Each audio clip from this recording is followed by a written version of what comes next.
मित्रों, प्रिय विद्यार्थियों, जैसे कक्षा 7 की परिमेय संख्या के विषय में आपके सिलेबस में जितनी जानकारी है पूरी जानकारी आप तक पहुंचा दिए हैं। और अब आपका अगला आज का चैप्टर है घातांक। तो विद्यार्थियों, आज इसी विषय पर चर्चा होगी। तो सबसे पहले बताना चाहते हैं आपको कि जैसे आपकी प्राकृतिक संख्या है और हम जानते हैं कि सबसे बड़ी प्राकृतिक संख्या बताना संभव नहीं है, मतलब बड़ी से बड़ी संख्या लिखना है। जैसे सपोज दैट मुझे इस तरह से संख्या कुछ लिखना है। अब देख रहे हैं यह संख्या को पढ़ना और लिखना थोड़ा सा समय लग सकता है। और इसी तरह से हमको जैसे बताना है पृथ्वी का द्रव्यमान कितना है, तो लिखते हैं 6800000000000000 इतना केजी है। अब इस संख्या को पढ़ना सरल नहीं है, थोड़ा सा कठिन है। इसी तरह से बताना किसी परमाणु में इलेक्ट्रॉन में कितना आवेश है, 0.0000000000000019 कूलम। इस तरह से बहुत सारी संख्याएं आती हैं। तो विद्यार्थियों बताना चाहते हैं कि इन संख्याओं का अगर हम योग करें, अंतर करें, तुलना करें तो बड़ा कठिन लगता है, कठिन हो जाता है सारी चीजें। तो इसी सारी चीजों को एक सरलतम रूप देने के लिए घातांक की परिकल्पना की गई, इसको विकसित किया गया और विकसित करने के बाद उपयोग में लाई गई। तो आपके चैप्टर में घातांक जो है क्या क्या चीजें हैं इससे रिलेटेड, वो सारी चीजें हम बताने वाले हैं। जैसे घातांक को शुरू करते हैं, एक बड़ी संख्या लेते हैं 10,000 और इसको मैं कुछ इस तरह से लिखता हूँ 10 गुणे 10 गुणे 10 गुणे 10।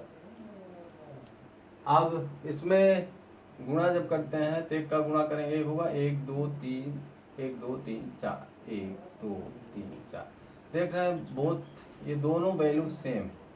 मीन्स अगर इसको हम संक्षिप्त रूप में लिखें, घातांक रूप में लिखें, तो यह 10 जो है 10 का गुणा कितने बार हुआ है, 4 बार। तो इसको हम इसकी जगह लिख सकते हैं 10 की घात 4। मीन्स यह एक घातांकी संख्या इसको कहेंगे। यह 10 की घात 4 घातांकी संख्या है। अब इस घातांकी संख्या में दो चीजें होती हैं जो समझना बहुत जरूरी है।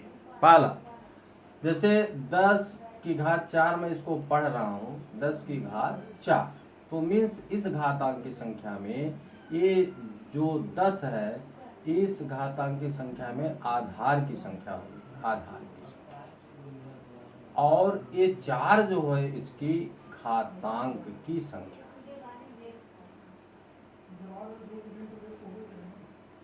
तो ये क्लियर हो गया, ये पूरी आपकी घातांक की संख्या है और इसमें 10 आधार है और 4 घात।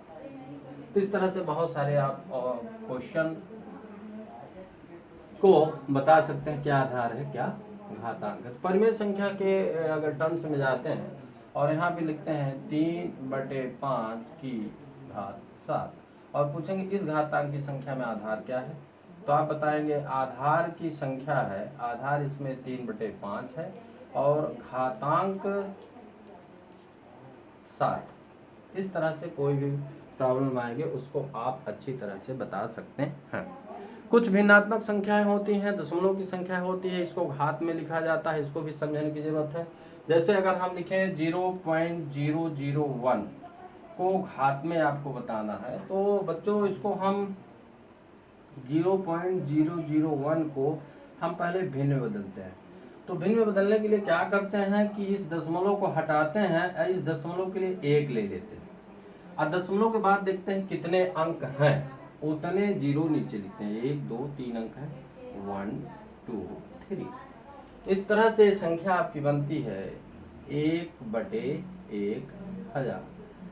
और अगर 1000 को आधार 10 पे बदला जाए तो इसको हम इस तरह से लिखेंगे 10 एकम 10 जो 100 हुआ, 10 दाहन 100 हुआ और 10 एकम 10 हुआ। मीन्स 1000 को हम लिख सकते हैं 10 की घात 10 गुणे 10 गुणे 10 मीन्स 10 की घात 3, 10 का गुणा 3 बार हुआ।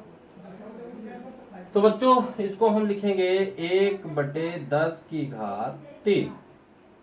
और इसी संख्या को और हम सरल रूप देते हैं तो इसको 10 की घात ऋण 3 लिखेंगे। अब प्रश्न उठेगा ये क्यों होता है, अगले चैप्टर में आपका है, फिर भी मैं बता देना चाहता हूँ कि 1 की घात ऋण n बराबर होता है 1/1 की घात n। इसको हम अगली क्लास में बताएंगे। और यहाँ पे इधर यहाँ पे 1/10 की घात 3 लिखा है, तो इस रूप में जब लिखेंगे तो ये धनात्मक घात जब आएगी तो ऊपर आके क्या हो जाती है, ऋणात्मक हो जाती है। और यहाँ पे बताना कि अगर बाएं तरफ आपके शून्य लगे हैं तो इसकी वैल्यू नहीं होती, दाहिने तरफ शून्य होंगे उसी की वैल्यू ली जाती है। तो इस तरह से आप दशमलव की संख्या को भी घात रूप में लिख सकते हैं। अब थोड़ा सा और आगे बढ़ते हैं।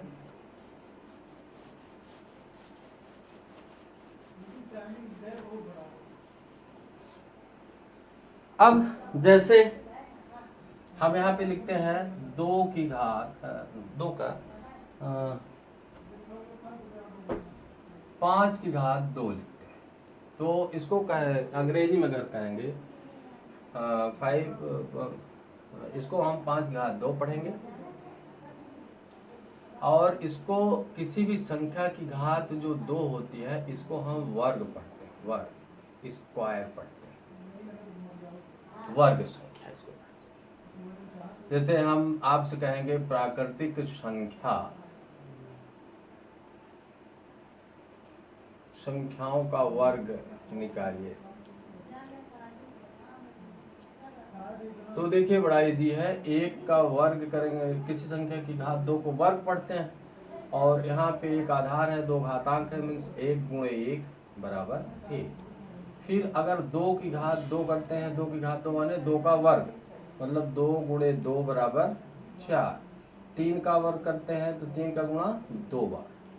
इस तरह से आप प्राकृतिक संख्याओं का जहां तक चाहें 100 तक और आगे 1000 तक, जहां तक चाहे वर्ग संख्या लिख के याद कर सकते हैं।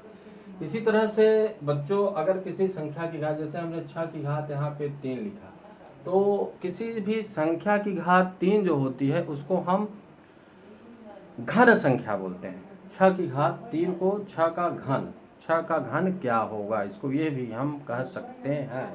तो मतलब 6 की घात 3 को हम 6 गुणे 6 गुणे 6 लिखते हैं, 6 छांग 36 गुणे 6 लिखते हैं, 6 छांग 36 और 6 त्रिक 18, 18 3 21।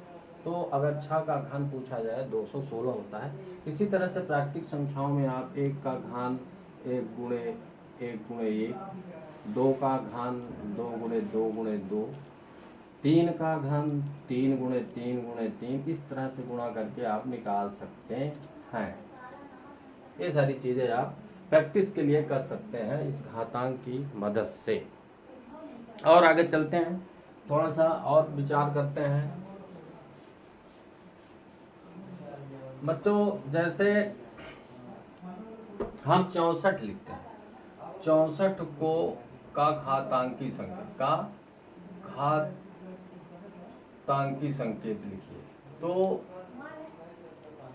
इसको समझने की जरूरत है। जैसे 64 है तो 64 का हम फैक्टर निकालते हैं। आधार हम क्या ले रहे हैं, 2 ले रहे हैं। तो जैसे 2 ले रहे हैं तो 2 तिहाई 6, 2 दूनी 4, 2 एकम 2, 2 छंग 12, 2 8 16, 2 चौको 8, 2 दूनी 4, 2 एकम 2। तो देख रहे हैं 64 में 2 का गुणा 1 2 3 4 5 6, 2 की घात 6। देख रहे हैं कि इसको अगर हम आधार 2 लें तो यहाँ पे आधार 2 पे इसकी घात 6 लेंगे। लेकिन अगर इसको हम कहेंगे कि इसका आधार 4 लेना, तब इसका कुछ रूप बदला हुआ। देखिए क्या हो सकता है। तो 64 में हम 4 आधार ले रहे हैं, मतलब 4 से ही बार बार भाग देना है। 4 एकम 4, 4 छंग 24, 4 चौको 16, 4 एकम 4। मीन्स 64 को हम इस तरह से लिखते हैं 4 गुणे 4 गुणे 4, मीन्स हो गया 4 की घात 3। तो देख रहे हैं इसी 64 का दूसरा रूप हो रहा है 4 की घात 3, वैल्यू सेम है। तो अगर कोई क्वेश्चन ऐसे भी आएंगे आपका कि 64 को आधार 2 पे घातांक की संकेतन लिखिए, या इसी का दे सकते हैं 64 को आधार 4 लीजिए, आधार 4 पे घातांक की संकेतन लिखिए, तो ये भी आपको समझने की जरूरत है। जैसे हम अगर 81 को लें तो इसको भी समझ लीजिए। अगर हम इसको आधार गुणन कर लेंगे 8 1 9 3 से कटेगा, 3 दूनी 6, 3 सते 21, 3 नवा 27, 3 त्रिका 9, 3 एकम 3। तो देख रहे हैं इसको हम लिख रहे हैं 3 गुणे 3 गुणे 3 गुणे 3, तो 3 का गुणा 4 हो रहा, तो 3 की घात 4 लिखेंगे। और अभी आधार 3 हुआ, 81 को आधार अगर 3 पे ले रहे हैं, इसकी घात 4 हो रही। अगर इसी 81 का आधार हम 9 कहें तो देखिए क्या हो रहा है, 9 9 81, और यहाँ पे 81 बराबर हो रहा है 9 गुणे 9, मीन्स 81 को हम इस तरह से लिख सकते हैं 9 की घात 2।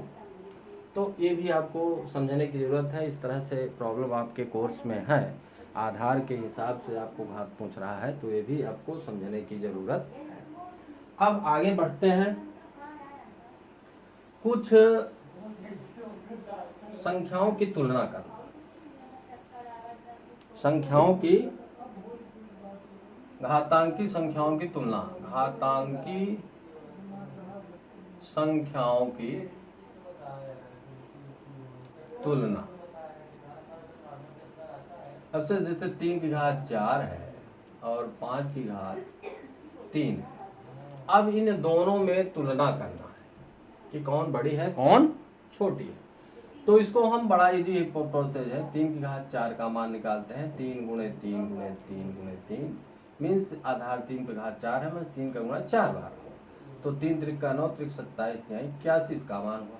और 5 की घात 3 जो लिखा है, मतलब 5 आधार पे घात 3 है, मतलब 5 का गुणा 3 बार होगा, तो इस 5 गुणे 5 गुणे 5, 5 25 पंचे 125। अब हमको मालूम है कि 125 जो है वो बड़ा है किससे, 81 से, तो यहाँ सीधे 125 हम लिख सकते हैं 5 की घात 3 बड़ा है 3 की घात 4 से। इस तरह से दी गई संख्याओं की तुलना भी हम कर सकते हैं, कौन सी छोटी है और कौन सी बड़ी।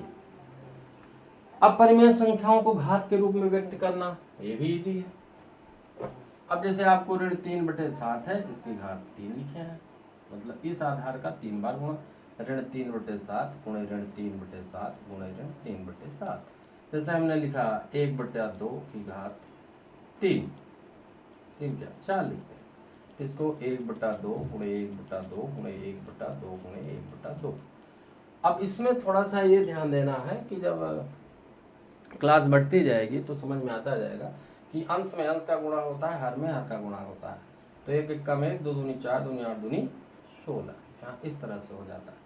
इसी तरह से इसको भी कर सकते हैं, अगर ऋण संख्या विषम बार आ रही है तो गुणनफल ऋणात्मक होगा। 3 त्रिका 9 त्रिक 27, 7 सता 49, 49 में 9 सत्ते 63, और 7 चौक 28, 8 4 814 और 343। इस तरह से आप इनको याद कर सकते हैं। कुछ और फोकस करते हैं बेसिक चीज़ों पे। ऋणात्मक संख्याओं का घातांकी संकेतन बताने जा रहे हैं, इस पे बहुत ज़रूरी है, इसको बहुत ही क्लियरली आपको समझना है। जैसे अभी हम आपसे कह रहे हैं कि ऋणात्मक अगर संख्या है, ऋणात्मक संख्या है और इसकी घात जो है धनात्मक या सम संख्या, तो इसका मान क्या आएगा, धनात्मक आएगा। उदाहरण के लिए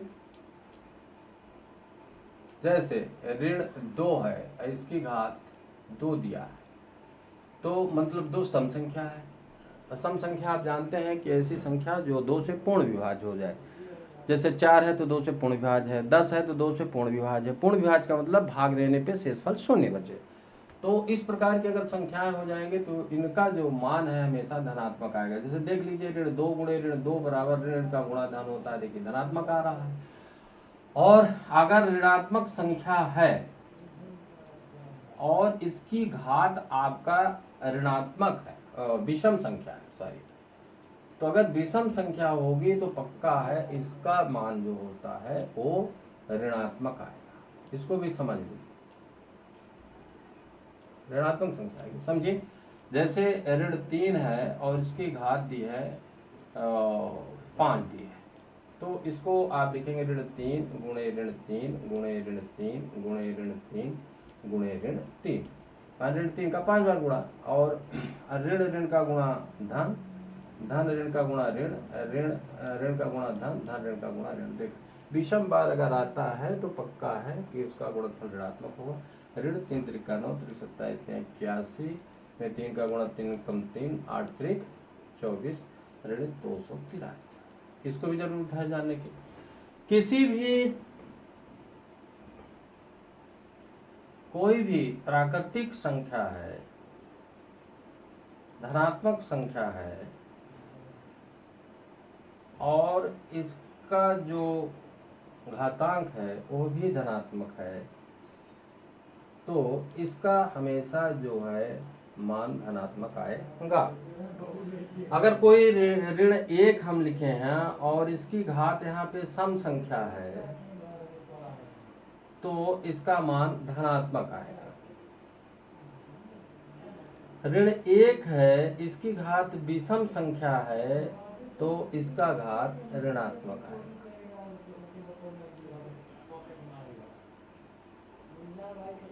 अब इसको समझ सकते हैं।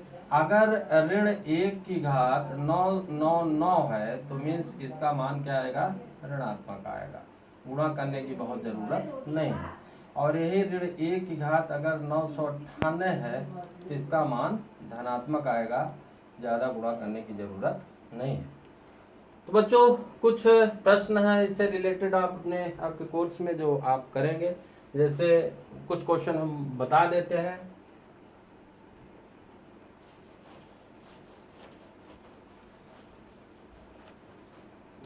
जैसे 3125 क्वेश्चन नंबर 1 हुआ आपका का घातांक संकेतन आधार 5 पर लिखिए।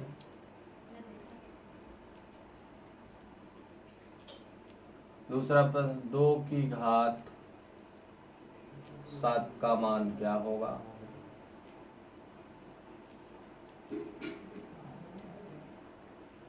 एक वर्गाकार क्यारी की एक भुजा 5 मीटर है तो वर्गाकार क्यारी का क्षेत्रफल, घातांकी संकेतन लिखिए।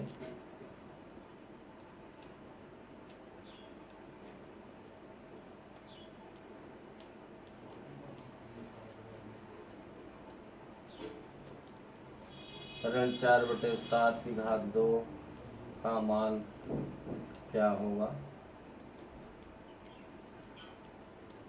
पांचवा सरल कीजिए। 3 की घात 2 गुणे 4 की घात 3। इस तरह से बहुत सारे क्वेश्चन आप अपने पाठ्य पुस्तक से हल कर सकते हैं। विद्यार्थियों आज का सेशन यहीं पर समाप्त करते हैं। कल नया टॉपिक घातांक के नियम पढ़ाएंगे। तब के लिए अलविदा। थैंक यू, नमस्कार।